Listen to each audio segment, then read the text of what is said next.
नमस्कार, खबरों की खबर में आपका स्वागत है। एक बड़ी खबर आ रही है अमेरिका से।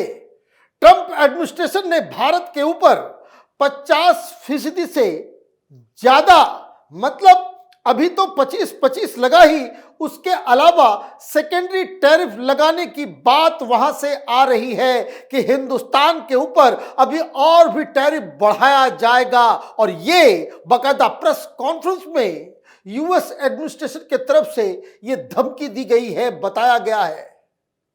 साथ ही साथ यूरोपियन यूनियन को भी धमकाया गया है कि जो काम अमेरिका कर रहा है वही काम यूरोपियन यूनियन को भी करना चाहिए। और डोनाल्ड ट्रंप क्या करेंगे यूक्रेन के साथ या पुतिन के साथ जो बातचीत होगी उसमें क्या फैसला होगा, कैसे क्या होगा, ये यूरोपियन देशों को पूछने का कोई अधिकार नहीं है। चुपचाप जो अमेरिका कह रहा है वो काम करो। मतलब ये दादागिरी का ये आलम है कि जब हाथ से सब कुछ निकलता चला जा रहा है तो डोनाल्ड ट्रंप फ्रस्ट्रेट हो चुके हैं।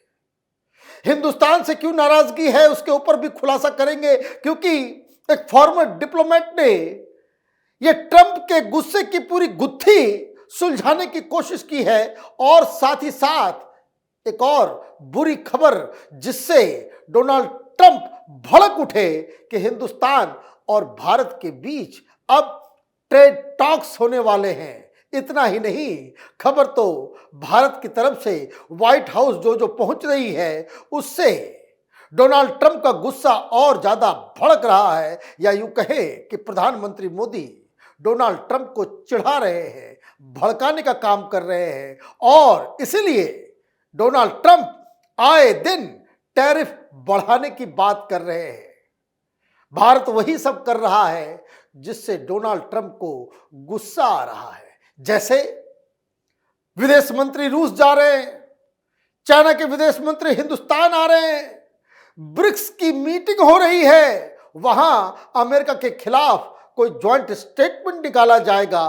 कहने का मतलब यह है कि डोनाल्ड ट्रंप एक बुली के माफिक, एक गुंडागर्दी के तहत वो देशों को डराने और धमकाने की जो रणनीति वो चला रहे थे वो अब उनके ऊपर उल्टा पड़ गया है। और इसलिए अब ट्रंप एडमिनिस्ट्रेशन की तरफ से नई नई धमकियां आउट ऑफ फ्रस्ट्रेट होकर के डोनाल्ड ट्रंप की सरकार वो धमकियां इशू कर रही है।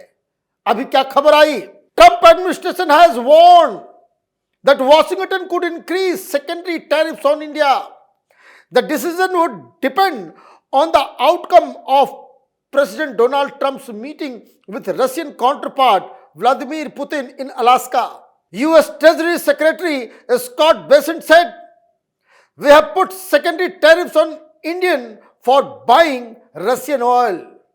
And I could see if things do not go well, then sanctions or secondary tariffs could go up." लीजिए, बात करने जा रहा है ट्रंप, बात करेगा पुतिन से। और इसके जो ट्रेजरी सेक्रेटरी हैं, ये जो टैरिफ का काम जो हर जगह कर रहे हैं, कांग्रेस कमेटी के समय इस बेसेंट साहब के मुंह से आवाज नहीं निकलती, हकलाने लगते हैं। वो ये कह रहे हैं कि अगर पुतिन के साथ समझौता नहीं हुआ तो इंडिया के खिलाफ हम और भी सेकेंडरी टैरिफ जो है हम आगे लगाएंगे, सैंक्शंस लगाएंगे। मतलब फेल हो गए तुम और पनिशमेंट के नाम पे आप भारत के ऊपर ये सारा काम करोगे। लेकिन हिंदुस्तान की सरकार मस्त है, कोई फर्क ही नहीं पड़ रहा कि तुम डाल चलो, प्रधानमंत्री मोदी पात चलेंगे, लेकिन अमेरिका हिंदुस्तान को झुका नहीं पाएगा। कारण बहुत सारे, अभी तो S&P का रेटिंग्स आया है, उन्होंने कहा कि इस टैरिफ से कोई फर्क नहीं पड़ रहा इंडिया वाला। इंडिया की इकोनॉमी जो है वो एक्सपोर्ट ड्रिवन नहीं है चाइना और जापान की तरह। हिंदुस्तान की इकोनॉमी के जो बेसिक पिलर्स हैं वो मजबूत है। हम तो खुद बनाते हैं, खुद कंज्यूम कर ले, इतना बड़ा पॉपुलेशन है, इतना बड़ा मार्केट है, हमें अमेरिका की ज्यादा जरूरत नहीं है। एक दो सेक्टर को नुकसान होगा, ये बात सही है, लेकिन उसके और भी तरीके हैं जिसको हम निपटा लेंगे। लेकिन अगर ये सोच रहा है डोनाल्ड ट्रंप कि हिंदुस्तान को वो झुका लेगा तो ये तो पॉसिबल नहीं नजर आ रहा। अब देखिए, फ्रस्ट्रेशन इतना ज्यादा बढ़ गया है डोनाल्ड ट्रंप का कि इंडिया को तो कह दिया कि भाई पुतिन से बातचीत नहीं होगी तो इंडिया के तो ऊपर टैरिफ बढ़ाएंगे, यूरोपियंस को भी गालियां दे रहा है, यूरोपियंस को भी धमकी दे दी। क्या, क्यों? वो इसलिए क्योंकि यूरोपियन यूनियन के लोगों ने कल मुलाकात की ऑनलाइन, सारे अध्यक्ष, सारे प्रेसिडेंट, प्राइम मिनिस्टर, उन लोगों की बैठक हुई, ज्वाइंट स्टेटमेंट आ गया अमेरिका के खिलाफ, डोनाल्ड ट्रंप के खिलाफ, तब वो धमकियां दे रहे हैं। तो यही स्कॉट बेसेंट साहब ने क्या कहा? Scott Bessent has also warned European Union to either be ready to impose secondary tariffs on countries trading with Russia like China or not speak up how Trump should look to resolve the Russia-Ukraine matter. The Europeans are in wings carping about how he should do, what he should do. The Europeans need to join us in these sanctions. The Europeans need to be willing to put on these secondary sanctions, Besant said. अब देखिए, अब उधर भी धमकी देना चालू कि जैसे अमेरिका इंडिया के ऊपर, चाइना के ऊपर, ब्राजील के ऊपर सेकेंडरी टैरिफ्स लगा रहा है, सैंक्शंस लगा रहा है, उस तरह से यूरोप को भी करना पड़ेगा। ये हमें ज्ञान मत दो कि डोनाल्ड ट्रंप क्या करेंगे, कैसे करेंगे, क्या बातचीत होगी, ये आपका कंसर्न नहीं है। मतलब सब लोग अमेरिका के गुलाम हैं क्या? क्या आप तय कर दोगे कि आप क्या करेंगे, नहीं करेंगे? आप दूसरे की नीति तय करने वाले कौन हो गए? आप ये कह रहे हो कि जैसे हमने इंडिया के ऊपर टैरिफ लगाया कि रूस से वो ऑयल खरीद रहा है या चाइना खरीद रहा है, भाई चाइना से तो तुम्हारी घिग्गी बन जाती है। आप यूरोप को कह रहे हो कि चाइना के ऊपर सैंक्शंस लगाओ, उसके ऊपर टैरिफ बढ़ाओ, और जब तुमको फैसला करने का मौका आता है तो आप 90 दिन का जो है आप एक्सटेंशन दे देते हो। आपके हाथ पैर फूलने लगते हैं। पब्लिक को बेवकूफ समझ रखा है क्या? तो डोनाल्ड ट्रंप पूरी तरीके से डिरेल हो गए, पूरी तरीके से डिरेल हो गए। नाराजगी किस बात को लेकर के भाई?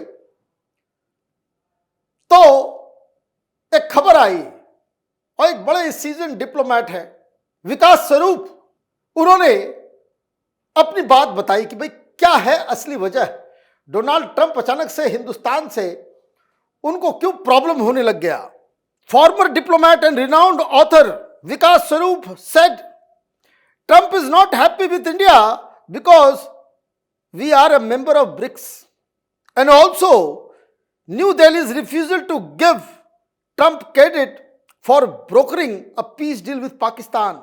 This is part of his pressure tactics to get India to sign on the dotted line on the maximalist demand that the US is making with regard to access to our dairy, agriculture and genetically modified crops. साफ साफ बता दे 3-4 चीजें। पहली चीज कि हम BRICS के member हैं और ब्रिक्स की बैठक भी होने वाली है, सही बात है। ब्रिक्स को वो एंटी अमेरिका संगठन मानता है। हिंदुस्तान ब्रिक्स का सदस्य है, वो ये कहता है कि भाई इससे बाहर निकलो। भारत कहता नहीं भाई तुम अपना काम जानो, हम अपना काम करेंगे। तो एक तो प्रधानमंत्री मोदी से इस बात को लेकर के नाराज है। अभी ब्रिक्स का अगला जो सेशन होगा वो हिंदुस्तान में होगा। ब्रिक्स अमेरिका के खिलाफ ऑलरेडी लामबंद हो रहा है। तो एक तो सबसे बड़ी समस्या ये, और दूसरा प्रधानमंत्री मोदी ने साफ कह दिया कि चौधरी मत बनो, तुमने कुछ नहीं किया, तुमको क्रेडिट नहीं दिया जाएगा ये सीज फायर के लिए। ये सीज फायर टेक्निकल तौर पे अभी हुआ भी नहीं है। ये तो पाकिस्तान ने कहा हाय तौबा रोक दो, तो हमने पॉज बटन दबा रखा है। कोई सीज फायर एग्रीमेंट थोड़ी हुआ है। तो आपने क्रेडिट नहीं दिया, और आपने, हिंदुस्तान ने यह भी नहीं कहा कि भाई नोबेल प्राइज मिल जाए। ये चमचागिरी करने पहुंच गए मुनीर और शहबाज शरीफ कि नोबेल प्राइज दे दो, नोबेल प्राइज दे दो डोनाल्ड ट्रंप को। तो हिंदुस्तान ने यह नहीं किया। और जो सबसे बड़ी चीज कि जो अमेरिका हिंदुस्तान के एग्रीकल्चर सेक्टर, जिससे किसानों का नुकसान हो जाएगा, वो फिशरीज में और तमाम तरह के सेक्टर्स में जिसपे हिंदुस्तान की जनता निर्भर रहती है, उसमें वो घुसने की कोशिश कर रहे। प्रधानमंत्री ने कहा नहीं भाई, दोस्ती अपनी जगह पे है, हो गए बहुत दोस्त, बातचीत रहेगी, लेकिन हिंदुस्तान को नुकसान पहुंचे, हिंदुस्तान के किसानों, मछुआरों, हिंदुस्तान के उन लोगों जो डेयरी का काम करते हैं, उनके पेट पे लात मारने तो नहीं दिया जाएगा। दोस्ती टूट जाए अमेरिका से तो मंजूर है, आपके फैसले से हिंदुस्तान को कोई ज्यादा फर्क नहीं पड़ने वाला, क्योंकि इस तरह के सैंक्शंस पहले भी हिंदुस्तान ने देखे हैं, झेले भी हैं। कि जब हिंदुस्तान ने न्यूक्लियर टेस्ट किया था वाजपेयी सरकार के समय, तो उस समय भी तो सैंक्शंस लगाया गया था, क्या फर्क पड़ गया? कोई फर्क नहीं पड़ता। और इसीलिए हिंदुस्तान से बिल्कुल फ्रस्ट्रेट हो चुके हैं। कारण यह है, प्रधानमंत्री मोदी एक चट्टान की तरह खड़े हैं। वहां से रोज कुछ न कुछ बयान, 30 बार बोलना पड़ गया डोनाल्ड ट्रंप को, हमने कराया, हमने कराया। प्रधानमंत्री ने कहा नहीं। फिर आपकी वो नौटंकी कि G7 की मीटिंग के बाद आपने व्हाइट हाउस बुलाने का काम किया प्रधानमंत्री मोदी को, और वहां पिछले दरवाजे से बिठा रखा था मुनीर को। आपने क्या समझ लिया, आर्मीनिया, अजरबैजान है हिंदुस्तान? इसके प्रधानमंत्री को आप जो है झांसे में बुला करके फोटो खिंचवा करके हमने डील ब्रेक करवा दिया। तो डोनाल्ड ट्रंप की हर चालाकी का जवाब प्रधानमंत्री मोदी तो दे ही रहे हैं, और ये जो धमकियां दी जा रही है उसका इलाज भी प्रधानमंत्री मोदी कर रहे हैं। आप देखते रहिए कैपिटल टीवी। हमारे वीडियोस को लाइक कीजिए, शेयर कीजिए और हमारे चैनल को सब्सक्राइब कीजिए। धन्यवाद।